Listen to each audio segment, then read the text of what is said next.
Good morning बच्चों आज हम मैथिली शरण गुप्त का जीवन परिचय पढ़ेंगे, है ना।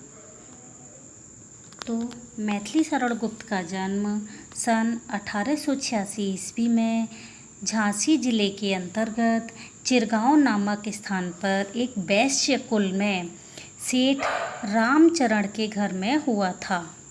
सेठ रामचरण भगवान के भक्त थे और हिंदी काव्य के प्रेमी भी थे। वे स्वयं भी कविता किया करते थे। मैथिली शरण गुप्त को कविता लिखने की प्रेरणा अपने पिता से ही प्राप्त हुई थी। बचपन में गुप्त जी ने अपने पिता की कॉपी पर स्वरचित एक छप्पय लिख दिया, है ना, जिसे पढ़कर उनके पिताजी ने उन्हें आशीर्वाद दिया कि तुम सफल सिद्ध कवि हो। पिता का यह आशीर्वाद राष्ट्र कवि के लिए भविष्य में सत्य ही सिद्ध हुआ। बाल्यकाल में ही गुप्त जी की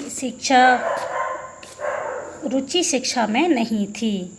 प्राथमिक शिक्षा के उपरांत अंग्रेजी का अध्ययन करने के लिए इन्हें झांसी भेजा गया, परंतु वहाँ पर भी इनका मन पढ़ाई में नहीं लगा और ये वापस आ गए। इन्होंने घर पर रहकर ही अपने ज्ञान की वृद्धि की और कुछ दिन बाद ये काव्य रचना करने लगे। इनकी रचना हिंदी की पत्र पत्रिकाओं में निरंतर प्रकाशित होने लगी। गुप्त जी आचार्य महावीर प्रसाद द्विवेदी को अपना गुरु मानते थे। इनके छोटे भाई सियाराम शरण गुप्त भी अपने अच्छे कवि और लेखक थे। इनका हृदय राष्ट्र प्रेम से परिपूर्ण था। इनकी निरंतर काव्य साधना और अपूर्व राष्ट्र प्रेम से प्रभावित होकर आगरा विश्वविद्यालय में डीलेट तथा हिंदी साहित्य सम्मेलन ने साहित्य की उपाधि से इन्हें विभूषित किया, है ना। गांधीवाद का पूर्ण प्रभाव था। सरस्वती के ये अमर पुत्र 12 दिसंबर सन 1964 ईस्वी को परलोक सिधार गए। ये इनका जीवन परिचय था। आगे साहित्यिक परिचय देखेंगे। मैथिली शरण गुप्त आधुनिक युग की खड़ी बोली के निर्माता और कवियों में से एक हैं, प्रमुख कवियों में से एक हैं। हिंदी साहित्य का प्रत्येक पाठक अपने इस सरल, सीधे और प्रतिभाशाली कवि से परिचित है। इसके काव्य से परिपूर्ण भारत की आत्मा मुखरित हो उठी। तभी तो इन्हें भारत का राष्ट्र कवि माना जाता है। इनकी काव्य धारा ऐसी पवित्र गंगा है जिसमें स्नान कर आत्मा पवित्र हो जाती है। इनकी कृतियाँ देखेंगे बच्चों। मैथिली जी ने बहुत सारी कृतियाँ लिखी थी, बहुत सारी रचनाएं करी थी। जैसे साकेत इनकी एक प्रसिद्ध कवि है, वो रचना है।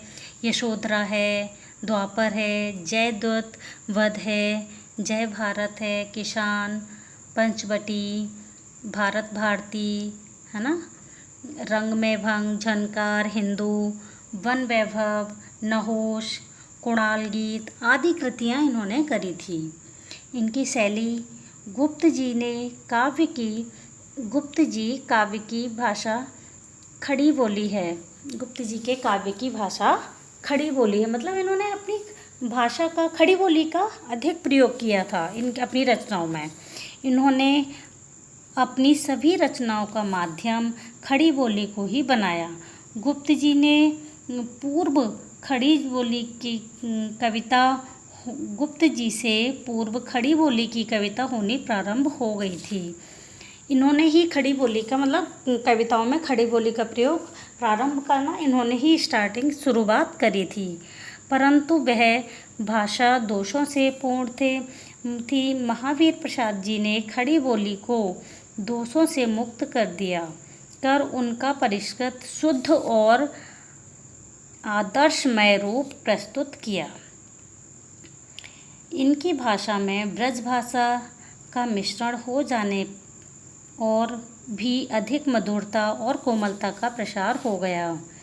इनकी भाषा की सबसे बड़ी विशेषता यह है कि यह गंभीर से गंभीर भावों को भी बड़े सरल और सुंदर शब्दों में प्रकट करती है। शैली, भाषा शैली है ये इनकी, है ना। अब है हिंदी साहित्य में स्थान। हिंदी साहित्य में आधुनिक कवियों में से गुप्त जी का एक प्रमुख स्थान है। गुप्त जी की कविताओं में भारतीय राष्ट्रीय गौरव और संस्कृति का गुणगान विशेष रूप से किया गया है। जिस प्रकार इन्हें राष्ट्र कवि की उपाधि से सम्मानित किया गया, राष्ट्र कवि के रूप में गुप्त जी सदैव स्मरणीय रहेंगे और उन्हें कभी भी भुलाया नहीं जा सकता। नेक्स्ट वीडियो में देखेंगे इनके दोहे। ओके।